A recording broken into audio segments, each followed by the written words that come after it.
Hello everyone, this is Dimitri from Not Just Games, and welcome back to part 4 of our ongoing devlog series, where we're going to be porting our game Hate Me Not from Unity to Godot.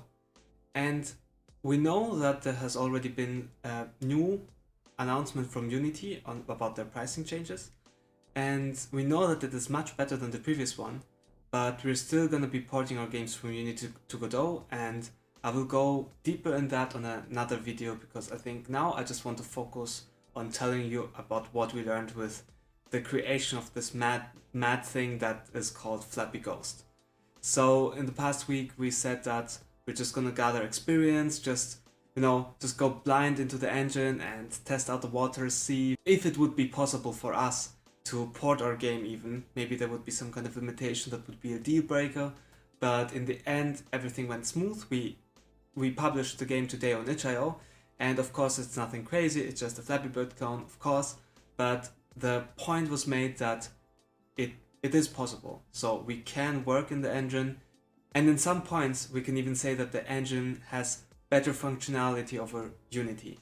For now I have never experienced a crash in Godot, and there are a lot of usability stuff that they're feeling snappy, performance is there, and you don't need to wait hours for loading, and yeah, but these are all of the, the generic stuff. So now I just want to show you what we learned that are a little bit more specific to the project that we have been working on. So let me just show you what the finished game looks like. We have the starting screen with start with space here. It's a big button. We have the score here on the left, and then you just press space like a normal Flappy Bird thing. We added some of the rotation depending on the velocity of the character, and we added this top and bottom kind of like repetitive pattern. And okay, I didn't do that, my girlfriend did that because I'm not so artistic, but still it looks very nice. And with that finished, we can finally start porting over Hate Me Not, and I'm really looking forward to that. But yeah, okay, let me just show you specifically for this project, for the small 7 days, what we have additionally found out that was very interesting. So you might have noticed that we have this kind of tasks tab here, and there are a few columns here like a Kanban board, and actually we use the asset for that. So if you search for Kanban, we found this Kanban tasks to-do manager, and this plugin is really nice because we can do talking points, we can do the to-do lists, and everything's integrated into the Godot engine. And what is also nice is that if you have it in your add-ons and you also share that with Git, you can like for small projects just use that. I think this is totally fine. Even with multiple people, you can still share the add-ons folder and over Git synchronize the tasks and stuff.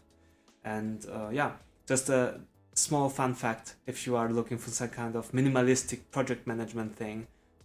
Yeah, Godot has it integrated. But let's get to the talking points, and yeah, because there are some very funny and very interesting ones. So the first thing we want to deal with is this score label here we have.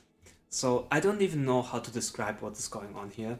This is just so many issues mixed together. It's just looking totally illegible. You definitely cannot read this thing. If you do, then you are probably lying. But yeah, so basically we found a solution to this, and it might help you if you're also facing a similar issue. The one thing that we found out was that size of the font changes a bit. So we are using a pixel art font, and for some reason once we go to 11 it looks perfect again. Problem is, what do you do if you actually want it bigger than that? Then an option could be that you can scale it up. And this kind of interesting workarounds are possible, and I think that's what makes it also a little bit more fun to develop in the engine, that even if not everything's working 100% the way you expect it to be, there are workarounds usually, and when you find them out, you're kind of happy. But yeah, let's go back to fixing the font thing here. So you see this kind of edge that's existing. It's not because of the outline size. Or is it? Okay, then that explains why.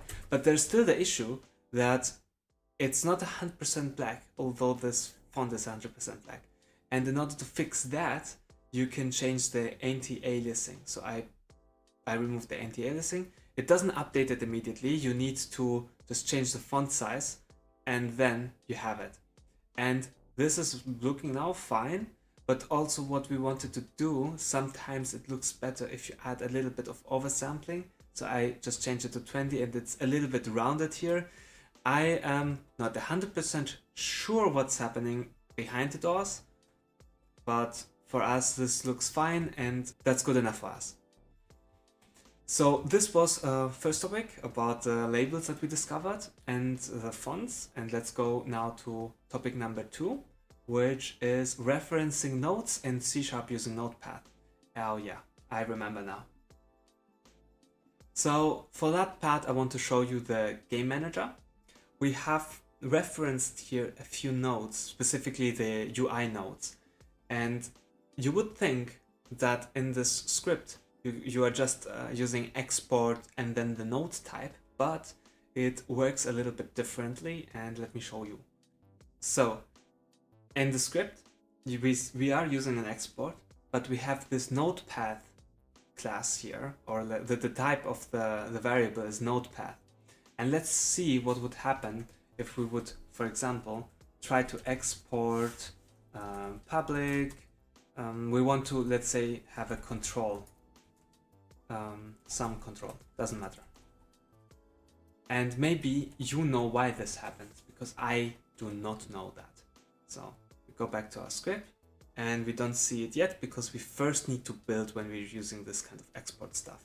I didn't find the need to rebuild the project when I change some piece of the logic, but whenever I want to export something, it seems that it requires us to rebuild. Let me know if you have other experiences there, but now that I have this some control export, which is of type control, when I click here, I don't know what I'm seeing. It doesn't even look like these are all controls, right? Because this is like a new array mesh. It doesn't sound to me like a control, to be honest. But yeah, this doesn't seem to work. The way you would do that normally is, let me remove this thing here. So you would say that there is a notepad, and I don't think there's a way to limit it to what type of notepad there is. I don't think it supports generics in this kind of thing. So control, yeah, I don't think so that this is working. But yeah, you get your notepad, and when you want to use it, so here, you do get node, and you add here a generic, and then you add the notepad, and this then will be technically the node that you want to have with its type. So if I do here a .var, which is a nice writer feature, I can have this put into a variable, and this seems to be working as you would expect it, but you cannot have the control directly be the name here, or the type of this variable. I'm not sure why, but this is the way it is, and unfortunately I don't see, with 1 week of experience, a way to make this better. Maybe in the future, or in Godot 4 it's gonna be better, and we know that Godot is gonna be investing a little bit more in C# in the future, but for now, yeah, I don't see a better way to do this, but let me know if you have a better way. Okay, so this is the way I was referencing the different nodes from Godot in my scripts. And let's go to the next part, which is singletons. Okay. So singletons are also possible in C#, and that's what I have been using. It would be also possible in project settings, and then import defaults, not import defaults, autoload, to add here a path to something we want to have always loaded, and this would become like a singleton. I didn't try this out because I tried to avoid GDScript as much as possible, but I can show you how I implemented the singletons in C#. So let me just for that create just a fancy node, and I'm just gonna call this player manager. This is gonna be like a just a note to demonstrate the singleton principle here on. So it's going to be a C# script, and I'm going to open it in Writer. And I used to implement in the past shortcuts that I would use a lot in Unity. So I added a singleton autocompletion template in Writer that would automatically take the name of the class and generate the private instance, and on awake fill it, and if it's already existing, to print out the debug statement. Of course, this doesn't work anymore in Godot, but I will probably be rewriting this so that it works with the ready and stuff and doesn't use debug.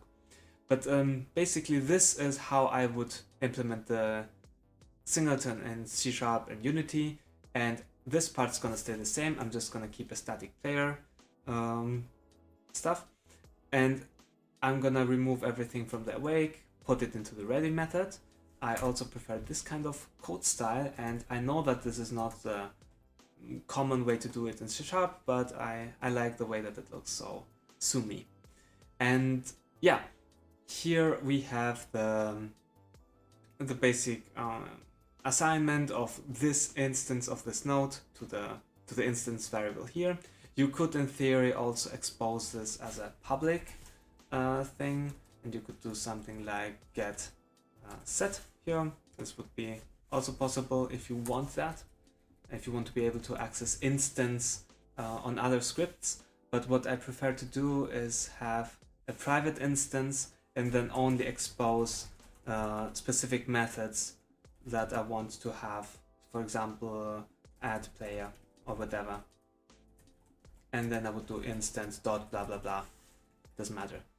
But yeah, so this is yeah, and here in debug I would just print, of course not, because in GDScript you can print directly, but if you're using C# you need to print with the GD class namespace, whatever. And this thing already exists. But okay, I think the previous message was a bit more useful. Singleton for player manager already instantiated. So we can do here the gd.print, and this would be the way that a singleton would work in C# within Godot. And I can show you where I actually implemented already. So we have a block spawner, and on ready it's just creating the singleton instance so that I can reset it from the game manager whenever I restart the game. So works as expected, block spawner.reset. Nothing too crazy here. If you've worked with singletons in Unity, then you definitely will be able to work with singletons in Godot. And that I'm very happy, because I have a lot of dirty code in Hate Me Not that's gonna use this kind of singletons, and I can just move them into this part of the, yeah, just port them over to Godot without changing them too much. So yeah, that's it. I will just go to Godot and check what the next topic is. We have the fun implementation of the moving backgrounds. Oh yeah, this is just funny. So you've seen earlier how these things move, and we have a 9 patch rect here that's technically just expanding to the left. So I find this amusing, the fact that this works the way it works. I'm not sure if it's ever gonna be a problem that this thing is gonna be like, I don't know, creating some kind of variable that's gonna be out of memory. I have no idea, but it works, and yeah, nothing more to say to that. Okay, so let's go back to this thing. We have pausing the game, which is so easy, and I remember that in Unity I had to do some kind of like timescale manipulations. I don't know if there is an easier way to do that in Unity, but here in Godot it's actually very easy, and every object here has a built-in method to handle that. So 1 second and I will show you. So I will show you in script how I pause the game. And it's basically instance get tree paused equals whatever I pass here into this variable. And this thing is an existing, what it's called. This just exists in Godot. You can do that everywhere. If I had a block and I wanted to do that here, I could do that. Could just pause every frame, doesn't matter. But yeah, with this thing you can pause the game, and it's gonna take care for you to pause timers, to pause physics, to pause everything. I think even the process stops, which is kind of crazy. And the way you do, like, this is handled by Godot itself. And then I had this one point where I was like, wait a second, if everything is paused, how do I get input so that I can unpause it again? And there is this very handy pause mode. And you can say that you want it, when it's paused, to completely stop everything, or you can say that you want it to still do the process. So basically the word pauses and everything pauses except for the game manager, which is set to process. And the game manager then knows when the space is pressed that it should unpause. And that's the way it works. I find this very cool. I will not have to deal with all of the objects doing whatever they want, pausing, not pausing, time scaling, not time scaling. I don't know, it just lifts a bit of complication, and it seems to be working very nicely. I hope there's not going to be some kind of hidden problem in this kind of magic system, because always when such systems are abstracted and you cannot directly influence them, then yeah, there is a slight chance that there's going to be an edge case that's not going to be covered in the things you want it to do, but I see the very, very slim chance in this being an issue. And I think there's also a timescale kind of system already in place in Godot as well, so probably then it would be possible to switch over to that and have a more fine granularity over how the system is working. But for now, this is more than enough for our games, and I'm very happy this thing exists, because this will save me time, a lot of time probably. Great, so this topic is gone, and here are two things left that kind of tie in a little bit together with ways of finding to improve the game, and just the general workflow. So one thing that I have as a possibility, let me switch over the cameras. So one thing that I see possibility for improvement is this kind of connecting with these strings here. I didn't like them before, I still don't like them. This is something that definitely could be improved. And I have here a, let's say, kind of proposal. Let me show you. So I can code this with you here on the spot. So what I would like to have, I'm just gonna add here a directory, call it extensions, and I'm gonna add this, so this is the area 2D, so I'm gonna call it area 2D extensions. Okay, so in theory I would have here an enum, which would be signals, and then I would call them exactly the way these are called. So this one and this one. So I would have the signals defined in an enum. I can make this even public. And then I would have an extension method connect that would do exactly the same thing as these methods do, but it would give this type safety for this signal here. So it would be something like public static area to the extent. No, we have it already here. I can just make this static. Then I would do public. I don't even know if this returns something, does it? Public error. Okay, it returns an error. You can do that. So error. And then I would do connect. And I would give a signal here. signal, I would have to say that we want to extend the area to D.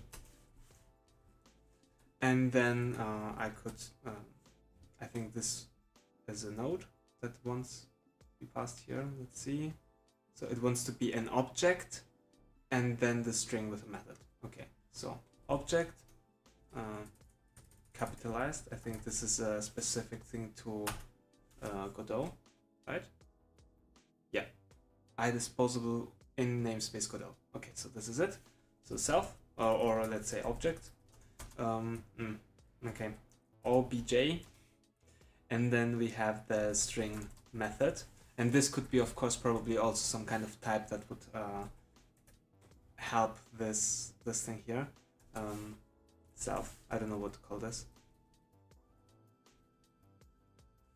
And this is a static thing.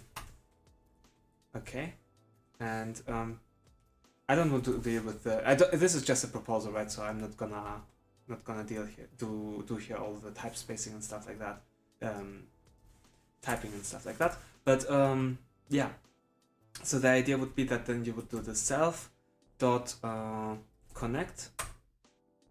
You would connect with I don't know, signal. Then you would do the object, and then you would do the method. And when you would want to use this new connect thing, it would basically work the same way. That you would do player area dot connect, and then you would have the signal dot entered or exited. Then you would say this, and then you would say on area entered. And it would be nice because you would have a little bit of type safety, plus you would have yeah, just this autocomplete. You don't know which signals exist. I think this could be something very simple to do, which would improve a little bit just usability of C#. But yeah, maybe I will do a proposal for that in the Godot GitHub or something like that. We'll see. Yeah, but this is something that I just thought would this should be possible, right? And I didn't test this, but I think this should work. Yeah. Yes. So if you didn't know about extension methods, these are the way they work, and I think this is something very useful to know to be able to just quickly extend abilities of the IDE, for example, or just generally libraries you don't have the direct source code to just edit. Okay. So about the final topic, which is automatic deployment. So there is this GitHub repository from A. Baricello, and this is a Godot CI pipeline which you can use in GitLabs. And this is very cool, and I would really like to use this, but I tried it and it didn't work on my system. So I don't know if it's the problem with the Asprite plugin that I had, because that seemed to be the case specifically in the error message I had. I didn't know how to solve the error messages, so at some point I just surrendered.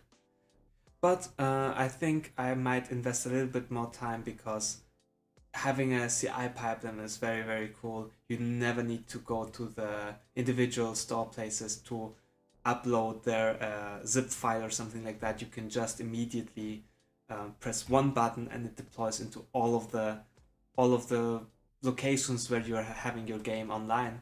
And this is just very, very convenient. And I hope that I'm going to be solving the issues that I've had up until now. And if not, there's also these people here, the Game CI group, and they are open. They're creating automatic build stuff for different games. Up until now, they were supporting mostly Unity stuff, and they are considering also supporting Godot and things like that, other engines. And I'm really looking forward to that, because I used their pipelines to just automate my Unity stuff, and maybe in the future they will also have a nice Godot automation, and I can't wait for that, because they're doing this very crazy things. Yeah, so that's it basically. Let me just switch over. So this is it. This is our game. It takes a little bit of time, then it loads, and then you can play it on itch.io, which is very nice. We have just quickly mentioned here what we've been up to, the devlog series and stuff, and yeah, we are gonna be finally able to just switch over to making this other game that we make. So next time we're gonna be porting over this game, at least we're gonna start. We are gonna make a very basic, let's say, mind map with all of the systems that we will have to migrate, and we're gonna do a step-by-step system-to-system comparison directly with Unity and Godot, wherever we're gonna have the chance to do so. So if you're interested in that kind of topics, then please subscribe to our channel and like this video, and we're gonna be posting as frequently as we can.